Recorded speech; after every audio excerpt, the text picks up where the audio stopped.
And government funding deal and also declare a national emergency. We're getting breaking information from the White House right now about the president's plans.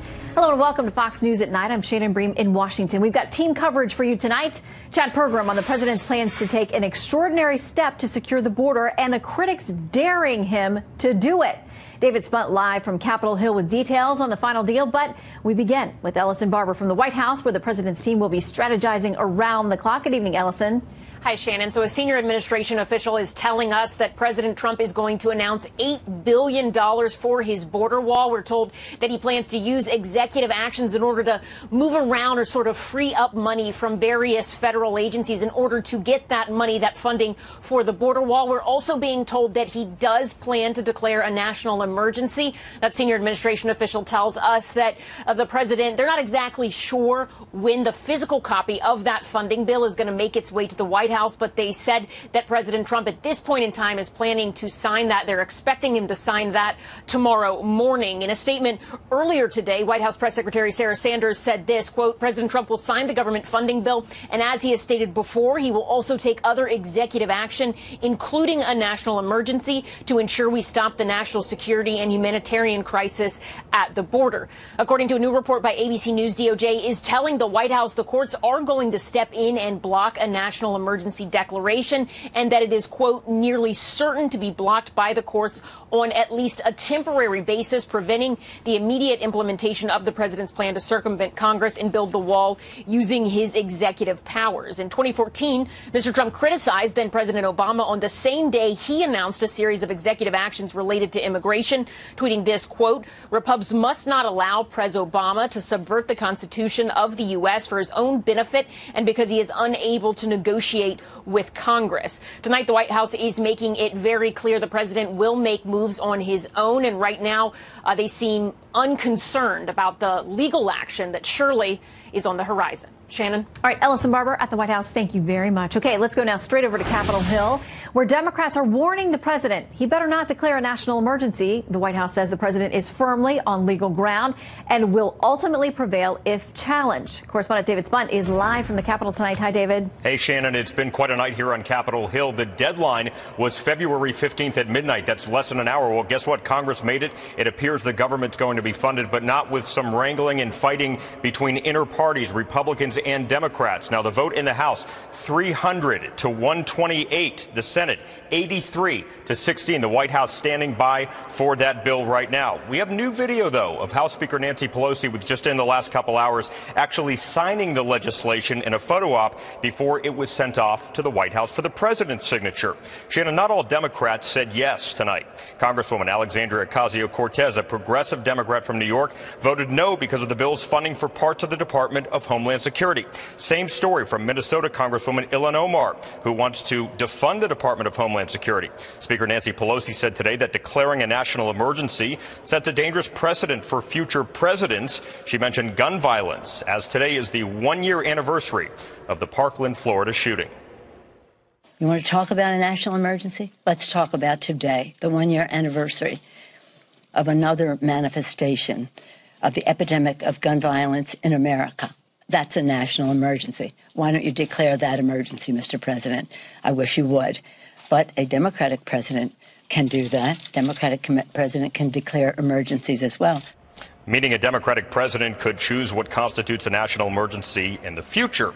Now, back in the Senate, Majority Leader Mitch McConnell made it clear today that he had assurances from President Trump that the bill would be signed. The bill calls for $1.375 billion for new border barriers, enough for 55 miles of fencing along the Texas border. But there is a provision, one that allows the Department of Homeland Security to discuss construction with local leaders before any of that construction takes place on a wall. This is an issue that wedged Republicans together. Spoke to Texas Congressman Louis Gohmert tonight, who says that he's seriously considered and concerned about some of the litigation that's going to come from this national emergency.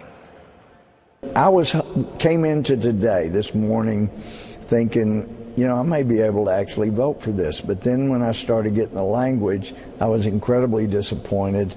I couldn't vote for this stuff. There are all kinds of landmines in here. Call it a poison pill, some of them semi-poison pills, but there's going to be a lot of litigation coming out of this bill. Congressman Louis Gohmert there from Tyler, Texas, said he does have concerns. Congress is in recess next week, but Shannon, they did meet that deadline of February 15th. There was concern that didn't happen. Now it's in the hands of the White House. Shannon. All right.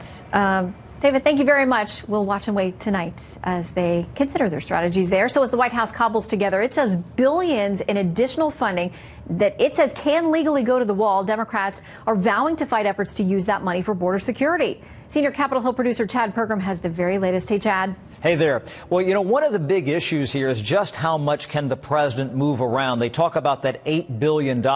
Let's look individually at the Department of Homeland Security appropriations bill. He can go up to $750 million right there. That's not going to get you to $5 billion. But if you start to move around between the individual appropriations bills, say from defense or military construction, VA, he can get there. Here's the problem. You can't technically do that. And even if you're going to move around in one silo, in one Homeland Security bill or another bill individually, you have to have sign off by appropriators. And going over that line is why people think this is constitutional. Now, we talked with Jerry Nadler. He's the chair of the House Judiciary Committee earlier, and he said that, quote, this is a terrible power grab, unprecedented in American history, and would really upset the separation of power, Shannon. Nita Lowey, who is the chair of the House Appropriations Committee, said she might consider putting riders in future legislation to try to harness the president, Shannon.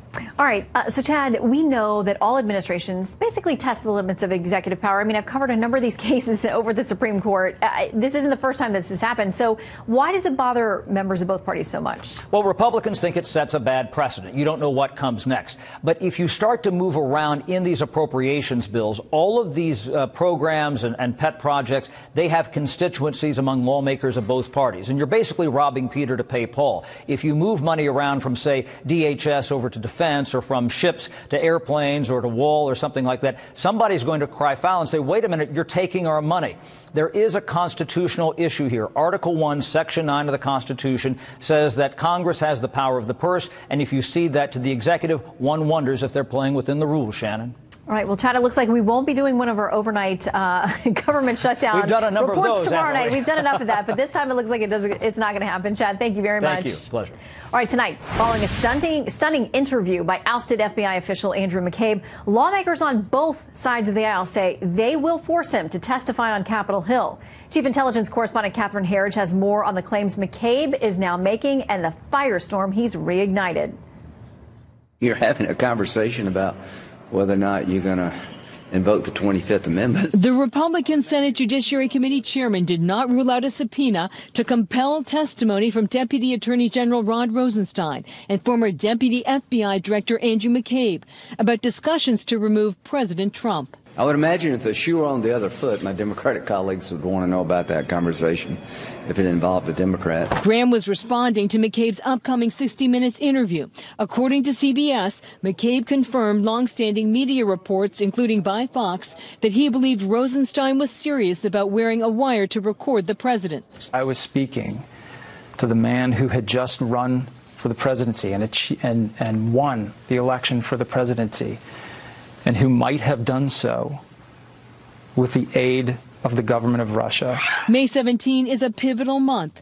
Rosenstein was just 2 weeks into the job when FBI Director James Comey was fired by the president. In response, an obstruction of justice investigation was opened, in addition to the FBI's ongoing Russia collusion probe. I wanted to make sure that our case was on solid ground. In a statement, the Justice Department seemed to stop short of denying Rosenstein talked about removing the president. Quote, the Deputy Attorney General never authorized any recording that Mr. McCabe references. Based on his personal dealings with the president, there is no basis to invoke the 25th Amendment. In a tweet, President Trump hit back, characterizing McCabe as, quote, disgraced and a puppet for leaking James Comey. With the special counsel appointment, McCabe's role was significantly reduced, and last spring he was fired for violating the FBI's code of ethics for lying. McCabe's case is now with the U.S. attorney here in Washington for possible criminal prosecution. Shannon? All right, Catherine Herridge, thank you very much. Okay, so let's bring in the top Republican on the House Judiciary Committee, Congressman Doug Collins from Georgia, who is among those demanding that both McCabe and Deputy Attorney General Rod Rosenstein show up on Capitol Hill under oath to explain what a lot of folks say is a biased hit job against the president. Welcome. Great to have you with us. I know that you say that there's been testimony and you've heard from people about these conversations about whether there was really a discussion to wear a wire, to go talk to the president, or to use the 25th Amendment. What can you tell us? What we're seeing right now is just, for the first part, there's been a lot of people who say that the investigations that the Judiciary Committee in the House had been doing, and the Oversight and Government Reform Committee, many of us who have been looking in this for, well over 2 years now, is we're just chasing, windmills. It's a conspiracy theory. Well, today, basically, Mr. McCabe just brought down the curtain. He showed that the conspiracy theories were actually real. What made it even worse, though, is this is worse than the old 60s movie 7 Days in May. This was a time in which we actually see our Department of Justice using the full force of its power to actually contemplate what could be nothing less than a coup, actually doing a whip count, if you would, to see who and the vice president and the cabinet members would actually go about this. And this is confirmed by other testimony that we've seen. It goes back to a corrupt triumvirate of McCabe and Strzok and Page, helped along by Jim Baker and others that seem to continue this process. If you go back and look at this, Shannon, it goes back to 2016 and follows all the way through. It's not the FBI as a whole. It goes back to this one cabal that continues to fester, and they found their time in that 8 days after Mr. Comey was fired. They said, this is our time to act. He's just basically confirming what we've known and confirmed through text and other things between their communications and the transcripts that they've given. Well, and so we know that you're asking the chairman of the Judiciary Committee on the House side to have them come and testify under oath. On the Senate side, it looks like there's bipartisan call for this as well. A Democrat, Senator Richard Blumenthal, says this: full fact-finding demands McCabe be called to the Judiciary Committee in public under oath along with others. Explosive claims cry out for clear-eyed exposure. Here is what the new chairman of the Senate Judiciary Committee, Lindsey Graham, says. This interview, that the excerpts I've seen really suggest that Mr. McCabe was hell-bent on stopping Donald Trump, not only from becoming president, but trying to make sure he did not stay president. And it should scare every American when the law enforcement community becomes political operatives, when they become advocates for a political cause.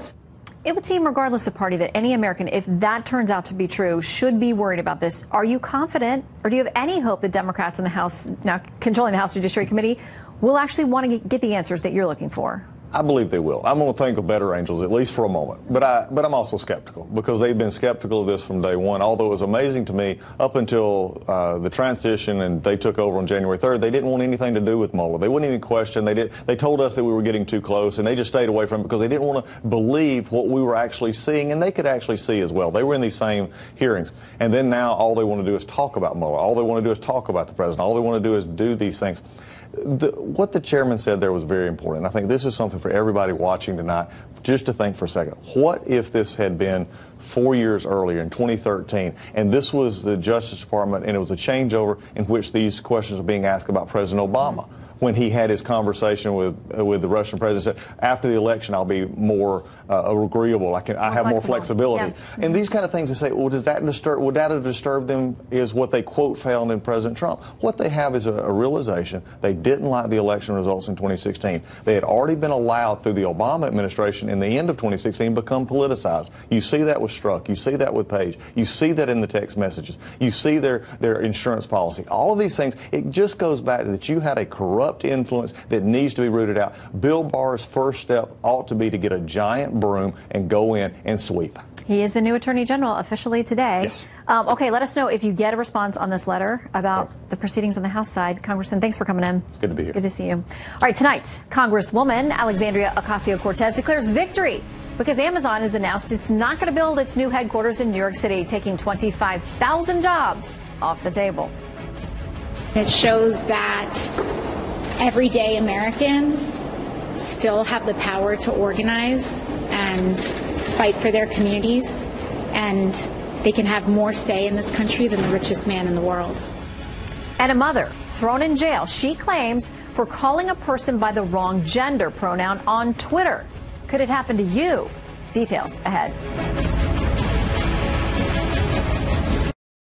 Expansion in New York. Check out this headline from the Associated Press.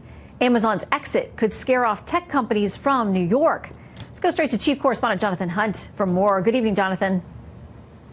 Good evening, Shannon. A very public breakup for Amazon and New York on this Valentine's Day, also causing a split among Democrats, with New York Governor Andrew Cuomo and Congresswoman Alexandria Ocasio-Cortez at the heart of it. First, though, the backstory. With the promise of $3 billion in tax incentives, Amazon had fallen in love with New York's Long Island City as the site of a new headquarters that would bring 25,000 jobs. But some local politicians and activists thought the whole relationship was inappropriate and made their opposition known. So today, Amazon broke it off, saying, quote, "A number of state and local politicians have made it clear that they oppose our presence and will not work with us to build the type of relationships that are required to go forward." Congresswoman Ocasio-Cortez was delighted. It shows that everyday Americans still have the power to organize and fight for their communities, and they can have more say in this country than the richest man in the world. Governor Cuomo, on the other hand, was heartbroken, issuing a statement that said in part, a small group of politicians put their own narrow political interests above their community, the state's economic future, and the best interests of the people of this state. And some experts warned the messy breakup might scare off other tech companies. The executive director of the industry group Tech NYC telling the Associated Press, quote, "One of the real risks here is the message we send to companies that want to come to New York and expand to New York. We're really playing with fire right now." So while the Empire State Building is lit up in red right now for Valentine's Day, the Amazon-New York relationship will clearly not be an affair to remember, and Amazon executives, seemingly at ease with their decision tonight, will probably not be sleepless in Seattle. Shannon? Jonathan, you are so witty. Thank you very much. All right, is Congresswoman Alexandria Ocasio-Cortez bad for business, and is that the point since she is declaring victory here? Nomiki Konst is the executive director of the Accountability Project and has opposed the Amazon deal as she's campaigning to become New York's public advocate. And Brian Brenberg chairs the finance program at King's College in New York. Welcome to you both. Great to have you with us. Thank you, Shannon. Good to be here. Okay, I want to read something from Doug Schoen. You know he's a Democratic pollster. He has some caution here with this. The headline of his piece, Amazon's cancellation of move to New York is catastrophic and could hurt far-left Dems at the polls. He says this, ultimately, Amazon's cancellation of its plans to come to New York is a loss not only for those like Ocasio-Cortez who want to redistribute wealth, but also for those who want to grow wealth and expand the economic pie for hundreds of thousands, if not millions, of Americans. Nomiki, your response. I don't know when the last time Doug Schoen actually worked on a Democratic campaign, just to start. I'm a resident of Queens. I'm very proud that our Congresswoman and my Senator, Michael Gianaris, were at the forefront fighting this deal from the start. Listen, Amazon had a track record well before this deal was even starting to talk with lawmakers, well before Governor Cuomo and Mayor de Blasio sat behind closed doors and didn't speak to the community. They had a record of driving up homelessness in Seattle. They've been sued by the Austin City Council for not actually following through on their deal. They want their incentives back. This is a community that has been stripped of resources. We have an MTA in debt. We have NYCHA, our public housing, $32 billion in debt. Yet we generate more wealth than anywhere on the planet. Long Island City is the fastest growing community in the country. We are not going to have a problem with recruiting people to Long Island City. Okay. This was a handout to the world's richest man, and really there was no reinvestment in the community whatsoever. Brian in here because, Brian, one estimate is that $25 billion would have come in over the next 25 years to this locality. Phil Oliva, who actually ran as a Republican for Congress there in New York, he said this, the people who this week proposed economic security for those unwilling to work, part of the Green Deal, today celebrate killing 25,000 high-paying jobs for those who are willing. Hashtag socialism kills, hashtag Amazon headquarters too. What do you make of here? Because the far left is very happy about claiming this scalp, and they say they've won one for the people. Yeah, why in the world would you celebrate driving 25,000 jobs out of Long Island City? I mean, that is just ridiculous. I agree, Amazon shouldn't get the tax subsidies that were promised to them. But the fact is, New York doesn't win when they lose all these jobs. And you see Governor Cuomo talking about the loss that this is. He's got to balance a budget. He's got to find tax revenue. revenue. He's the one this past week who's saying, look, we're not winning by driving the rich out of New York. We're not winning by driving businesses out of New York. Ocasio-Cortez doesn't have to balance the budget. She doesn't care about costs. But those who do realize what an economic loss this is to New York, New York City, and Long Island City residents. Okay. Governor Cuomo has a history of not taxing real estate developers. His entire backers, all of his backers, are the 1% of New York. He is not in Long Island City. He is not in Astoria. He is not in the Bronx. He doesn't see how expensive it is to survive in New York. He is more concerned about his real estate developer backers who are not paying taxes and preserving their tax incentives than the people of New York who are struggling to get by, who have the worst income inequality in the country, handing out tax breaks and talking about 25,000 jobs in New York. There's no proof of that. But let me ask you, Brian, I mean, is this actually good for the Republicans? Because it looks to a lot of average Americans out there who would love to have a job and have these opportunities and are saying, hey, bring your company to my red state. I'll take it. You should. It's a total, yes, it's a total handout to Republicans because they're saying the Green New Deal, this thing you've heard about that's promising a utopia, the people behind that love to kick businesses out of their own city. And Republican governors, Republican mayors are saying, please come here, set up shop, create jobs. We've got a choice in this country. Either you can be a city or a state that's friendly to business, or you can be one that's run by the hard left and kick them out. And when you run by the hard left, all you're doing is undercutting opportunities for your own people. The people of Long Island City are losing out here. All right, we got to leave it there on this Valentine's Day. There will be invest in small business. There'll be no agreement or love match here on this Valentine's Day when it comes to this issue.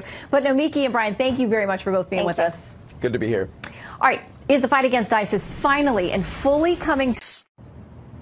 This is a Fox News alert tonight. Congress has overwhelmingly approved a border security compromise just moments ago, and now a new confrontation begins over President Trump's plan to declare a national emergency.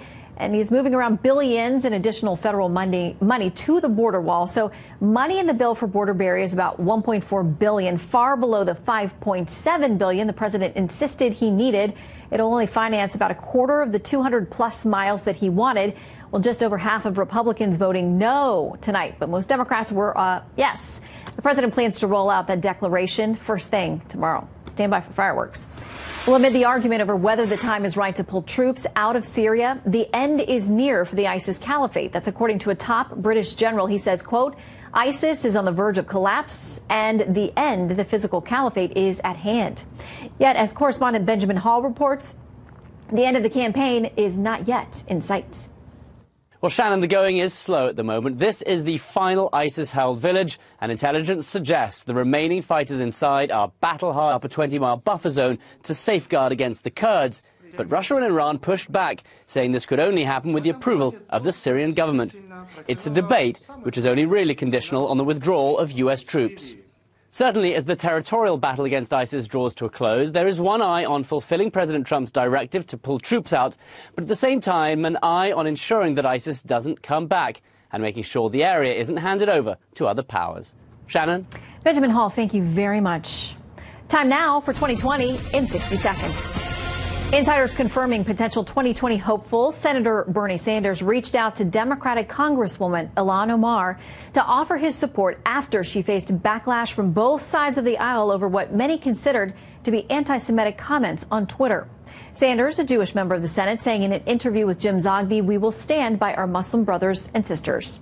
Sanders is expected to announce whether he will run for president by the end of this month. Well, former lawyer for adult film performer Stormy Daniels, Michael Avenatti, toyed with a 2020 run himself. Tonight, he's releasing financial control of his law firm due to accusations of bankruptcy fraud. Avenatti agreed to cooperate, saying he has done nothing wrong. He's now working out of a firm of a different name, but with the same partners and staff, and he says business is booming. Well, Fox News has confirmed former Vice President Joe Biden is laying the groundwork for a 2020 run, creating a team of big donors and seasoned staffers to launch his campaign. Biden still has not formally announced, but sources say he doesn't feel any rush to step into the growing field of Democratic contenders because of his already established name recognition. Well, the president reportedly gearing up to declare a national emergency in hours, as critics say they've already drafted the lawsuits to stop him. And possible 2020 contender Beto O'Rourke says if he's president, what's gone up will come down. If you could, would you take the wall down now? Here. Yes. Like you have a wall. Absolutely. Knock it down. I'd take the wall down. Well, our power panel may have something to say about that. Richard Goodstein, Jason Chaffetz, and Andrew McCarthy on deck to break it down when we return.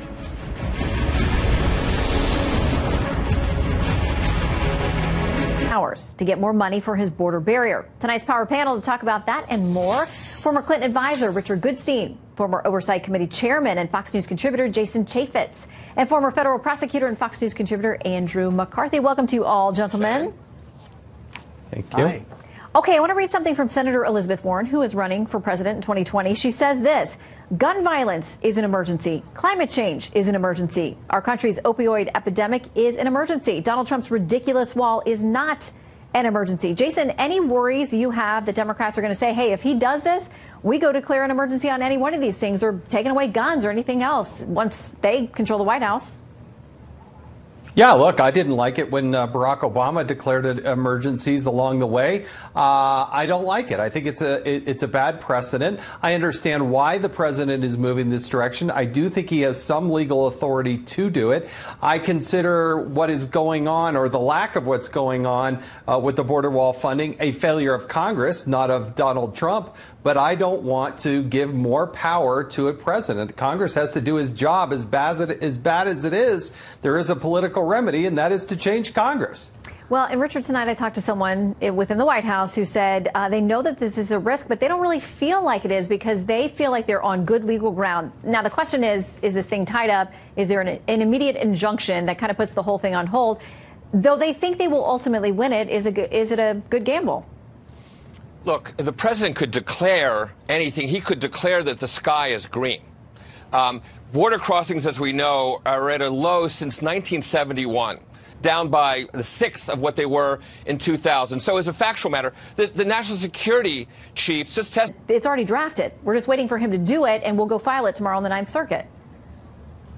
Yeah, well, the reality, I think, Shannon, is that this has the feel of kabuki to me. You know, everybody knows that before the ink is dry on whatever executive order he signs, someone's marching into federal court and getting this put on hold. And I think what happens from there is the Democrats are able to say, and the rest of Trump's opposition is able to say, that they didn't cave and they didn't give him what he wanted. He's able to say he fought as hard as he could and got stopped by the courts. Everybody still has the political issue for 2020, and we go forward while this is tied up in the court for the next year. All right. In the meantime, I want to make sure I get all of you to weigh in on Andrew McCabe. He's got a book coming out. He's got an interview out there today. He's, continuing to talk about the things that led him to launch this investigation against the president. And there are folks out there who say, listen, this is a situation where they want to hear from him. Democrats and Republicans say, we want to get you on the Hill and we want to hear what you have to say. I mean, Jason, you were knee deep in this and you've written a book about it. Where do we go from here? Look, he did the nearly impossible, Mr. McCabe. That is, he was fired as a federal employee. That was done by his colleagues who found him so disagreeable, essentially lying, a lack of candor, that they dismissed him. A scathing report from the Inspector General. This is not a person that can be trusted. I think it is interesting that he did indicate that he thought that Rod Rosenstein was serious about potentially wearing a wire on the president. But Mr. McCabe saying that there is concrete evidence of the president in collusion, yet 2 years later, the Senate Intelligence Committee comes together and says, no, we've seen no evidence. So the guy has got a lot of issues, and I think ultimately he may end up in jail. Well, Richard, today, Sarah Sanders from the White House, who obviously is not going to be a fan of McCabe, says this, part of her statement: Andrew McCabe was fired in total disgrace from the FBI because he lied to investigators on multiple occasions, including under oath. Andrew McCabe has no credibility and is an embarrassment to the men and women of the FBI and our great country. Richard? Look, I hope McCabe is forced to testify before any House or Senate. Look, this is a guy who opened an investigation that we now know, not on fake news, not on Mueller, not on leaks. Donald Trump Jr. said we're trying to get the dirt from Russians on Hillary, that he would love it. We've seen that what they did to the Republican There's nothing illegal about that. No, listen, Jason, but what's illegal is when Manafort gives inside polling data to a Russian spy. Polling data? Yes. That's what you're going to hang your hat on? No, polling hold data? on, Jason. Really? So that the Russians could know exactly whom to target in Michigan, Wisconsin, and Pennsylvania, and other swing states. That is textbook collusion. Or you could just be like Hillary Clinton and not visit those states or campaign there. Andy, she was in Pennsylvania planning. Final word to you, Andy. Look, what I'm surprised about, Shannon, is that people are making a big deal about this. The New York Times had a big story on this a few months ago. This is really sort of a rehash of old news. McCabe is trying to sell a book. CBS wants everyone to watch 60 Minutes on Sunday night. But all this stuff about the 9 days in May between the time that Rosenstein wrote the memo for the president that was used, at least initially, as the explanation for firing Comey, up until the 17th when Rosenstein appointed Mueller, and all the things that went on in between, whether it was talking about the 25th Amendment or talking about wiring up against the president. We heard all this already, and I have no doubt that they discussed it. But it's just, they're just rehashing something we heard about months ago. And I think a lot of us are hoping that both McCabe and Rosenstein will go to the Hill and testify under oath, and then Americans will have to decide what they think. All right, Andy, Jason, and Richard, thank you all very much. Happy Valentine's Day. You too. Thank you. All right, coming up, a woman arrested, she says, for calling a transgender woman a man on Twitter. Well, the culture clash is popping up in Britain across the pond anytime soon, because that's where this happened. Nigel Farage has the answer. He joins us live from London. He's up either really late or really early, but we're happy to have him. Next.